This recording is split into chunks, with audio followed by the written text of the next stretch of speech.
Cheers, and welcome to this week's bonus episode of the Life of a Fit Pro podcast. Let's have a little drink, shall we? There is nothing better than an iced coffee and this sound. It's music. Music to my ears. All right, friends, we are here. I'm actually going to sit back because I discovered that I sit up really close to the camera if you are watching this, and I'm actually going to crisscross applesauce it because we're getting comfy up in here. Okay, so this week's Tuesday tea.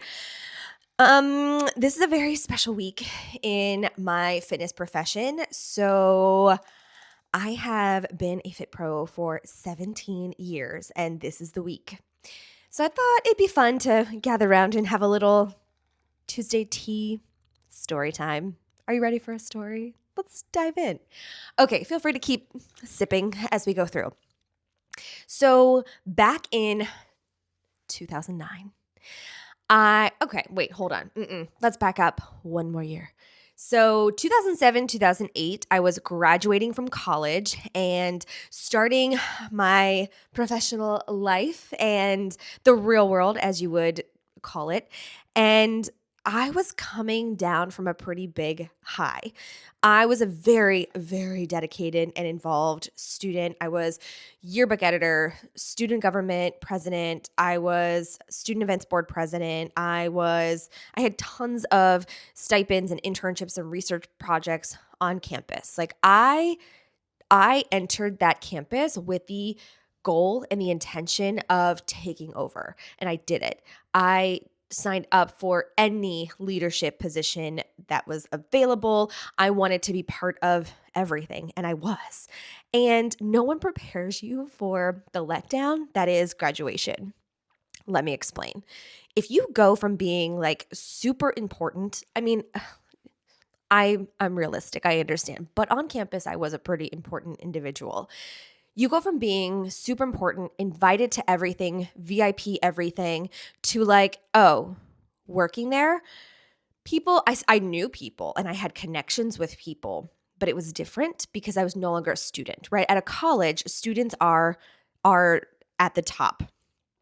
And when you become a staff member, you go back down to the bottom. So I was dealing with that letdown of having been this like big man on campus to a lowly staff member. And I think I honestly got paid like $23,000 when I first graduated because 2008 was a rough year, man. But it was a full-time job with benefits, and I was told that was important. I had no idea what I was signing up for, but I was told that was really important. So I took it, and I really enjoyed the job that I had.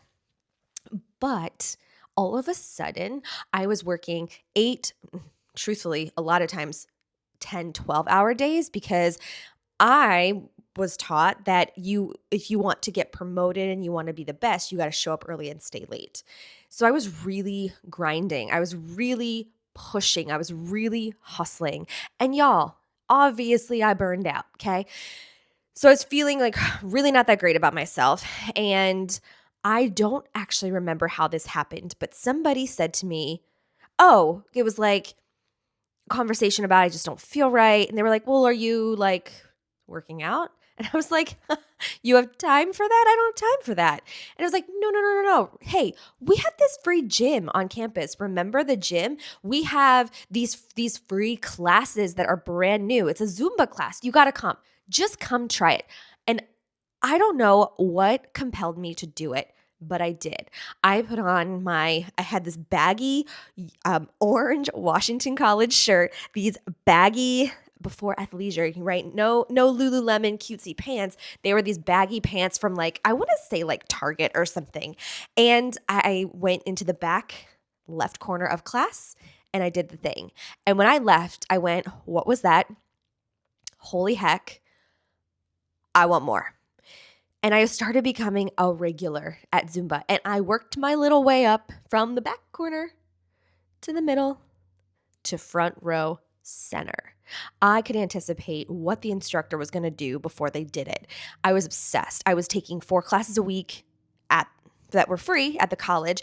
And then because that wasn't nearly enough, I was looking around the area. Where are other classes that I can dive into? So I would go. And I remember I took a class that was at an athletic club that was like $3 a class. I mean, my gosh, 2008 was amazing.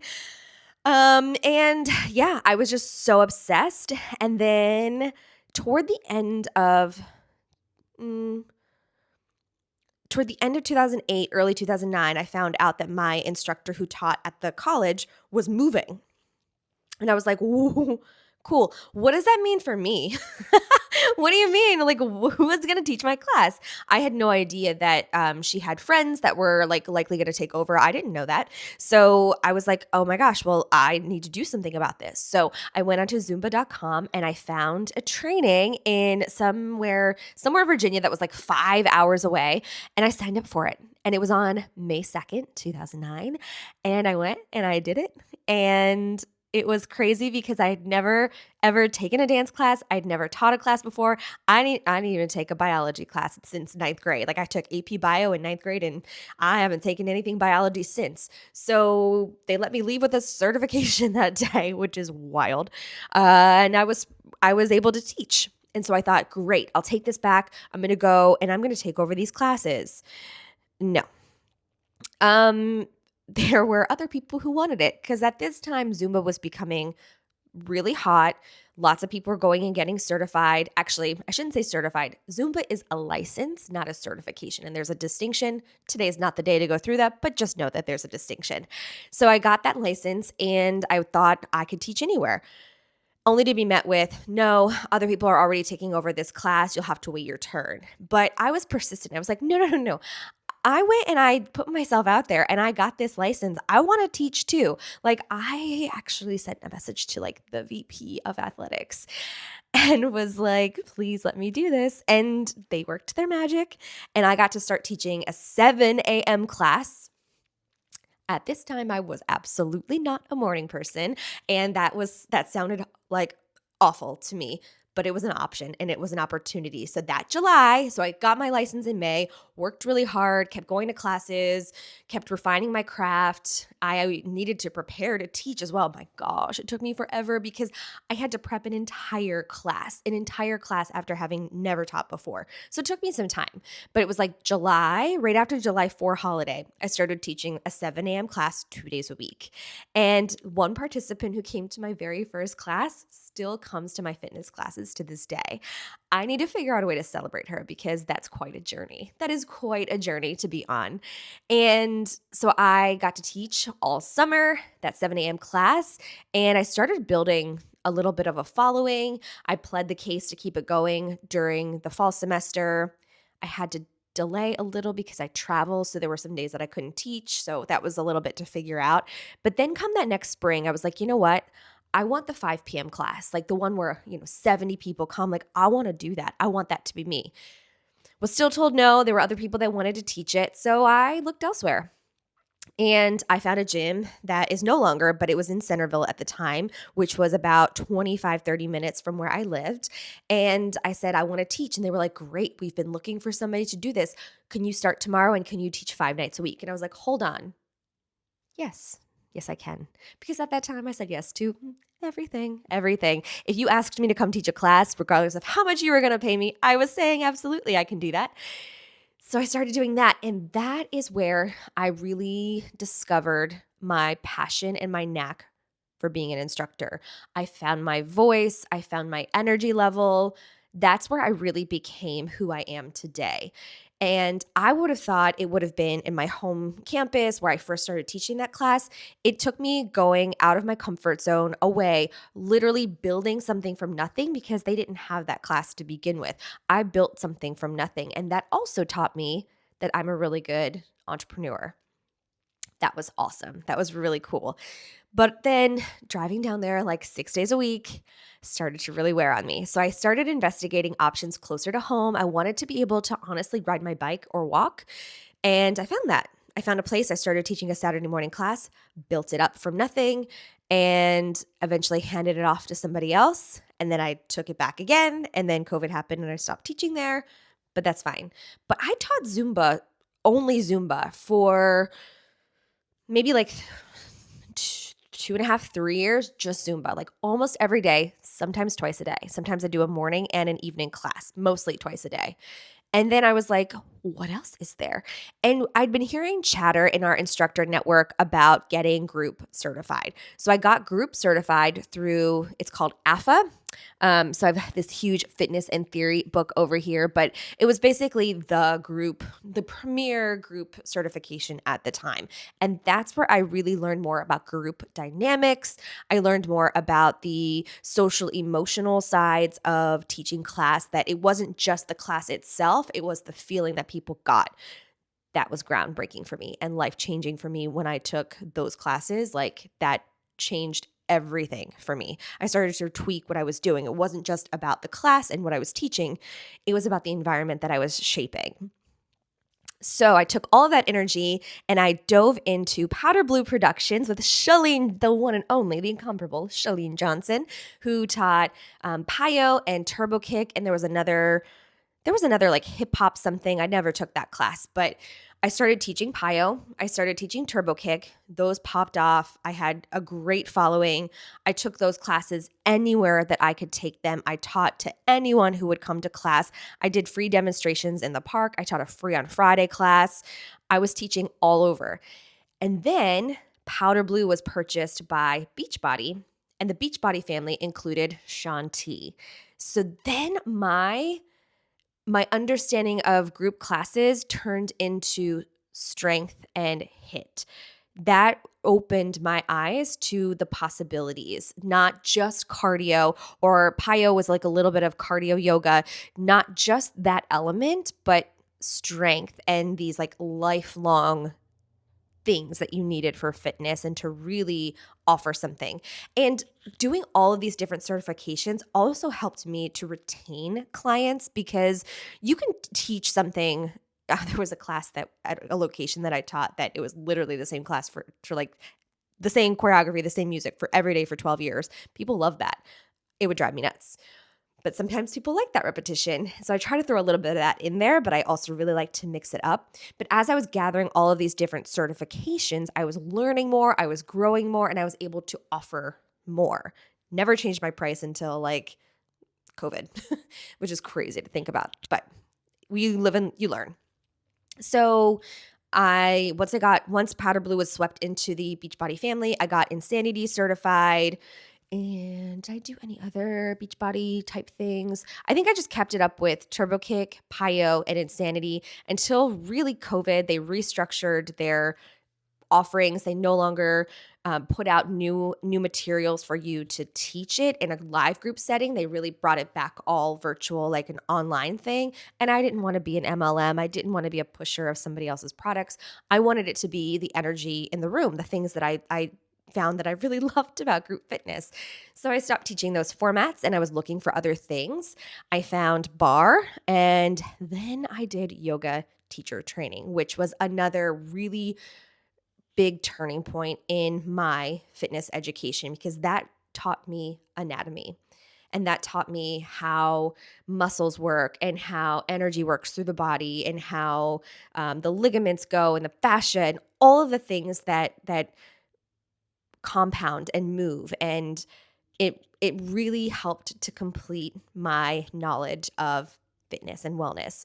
And then of course COVID happened. Right before COVID, I got High Fitness certified, which is still like my favorite. I'm a cardio queen. I love a good group cardio workout. So I had High Fitness. I had just finished yoga. COVID happened. I decided to do my personal training certification, because what else were we doing? And I thought this was a great opportunity to learn more about the mechanics of a class, learn more about progressions and regressions, know and learn more about how to assess an individual, how to move the needle for an individual. That opened up a whole new world of possibilities. So I kept wanting to learn more. I kept wanting to be better. I kept learning and growing. And as I did that, I was able to diversify the offerings that I was giving to people. And even though I have a format, like some formats like High Fitness, it is very methodic. Like there's a certain element, there's a certain way that you do the choreography and put together the music in the class. So that's a little different. But every other class is really heavily influenced by all of the different modalities that I've learned. Like even yoga, I will toss some things in there that are strength. Even Pilates. Oh yeah, then I did Pilates. I forgot about that one. That was the one of the more recent ones that I've done, and I've done a couple iterations of Pilates. So I did like a human reformer and then a general Pilates through ACE. And I keep doing continuing education that are like I did a Pilates theory of knowledge. I did there's a lot of ethics in fitness courses. I've done like a kettlebell training. I don't teach it, but it's just fun to learn. So I keep doing all these continuing education things. But with my classes, I'm able to really structure them very well. I'm able to have a nice flow to classes. I'm able to introduce things like strength and mobility.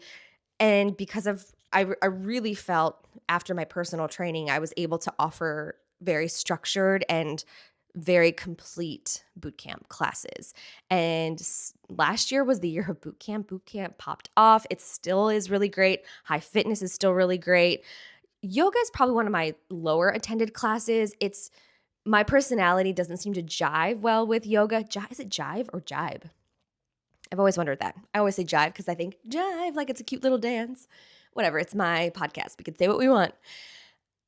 I think you need the yin and the yang. You need the slow and the flow and the breath work to get the other things. And that's why I do it. I do yoga so that I can do strength training. I do yoga so that I can do high fitness. Like that's just the bottom line. But when it comes to classes, I think people come to me. You can tell me if this is wrong, but I think people come to me for my music, my energy, the vibe, the environment, and the community. We always have really great people that come to classes. I've never been one that teaches to cliques. People that are cliquey, if they come to my class, they'll immediately figure out it's not going to like serve their ego and they leave, which is great. Bye. we don't want that here. It's an environment where people become friends with each other, people support each other for all the things, and that's what people are looking for in my classes. So certain modalities just pop off more. And it's fun just to see what's going to land and what doesn't. And I like to mix it up. I like being able to have a start and an end date. I love teaching workshops and I love teaching events. Like this is really I'm as I think about like the next chapter, right? We're in year 17 and as we approach adulthood, oh my gosh. I like to think about what that next chapter is going to look like. And if I had my way, and I'm putting it out there into the universe, I want more workshops. I want to be hired for more events. Like bring a group of your girlies together and let's do something fun. Like instead of going to the bar and spending hundreds of dollars, hire me and let's do a fun class. That is what I want. I want companies to pay me to come in and teach for their employees. I want to go in and do like monthly classes for private schools. That would be ideal for me. I'm a traveling trainer. I've never owned my own studio. I don't have intentions to do so. We are talking about building something on our property, but it's not going to be like an open studio. It's going to be for me in small boutique classes. I went from wanting to teach 75 people in Zumba and thinking like I was so lit because I had that many people to like being freaked out when it gets over 12. I'm like, like my equipment is good for 12 people. I love the mid-size class. 1 or 2 people is fine. I don't have a hard time teaching small classes anymore, especially if I'm hired to do so. But that mid-range, like the 8 to 15, that's my home base, and that's what I really enjoy doing. So bottom line, Tuesday tea, that's the story of Fit with Andra. I didn't leave out anything, but just, that was like the quick and dirty story. And I'm really hopeful for these next chapters that I can manifest doing more events and doing more workshops and being hired by groups. I love that dynamic. So hire me. I want to be there for you. I want to help you celebrate all the things. And yeah, that's what's up. Thank you so much for joining me for this a bonus episode. Tuesday tea. I need to take another sip because it's very dry in here. And we'll be back with a full episode. We're still working through our 40 for 40. I am turning 40 in addition to turning 17 with my fitness business. Big old year for Fit with Andra. And thank you so much for your support. Thank you for listening. And I look forward to seeing you in class. Bye.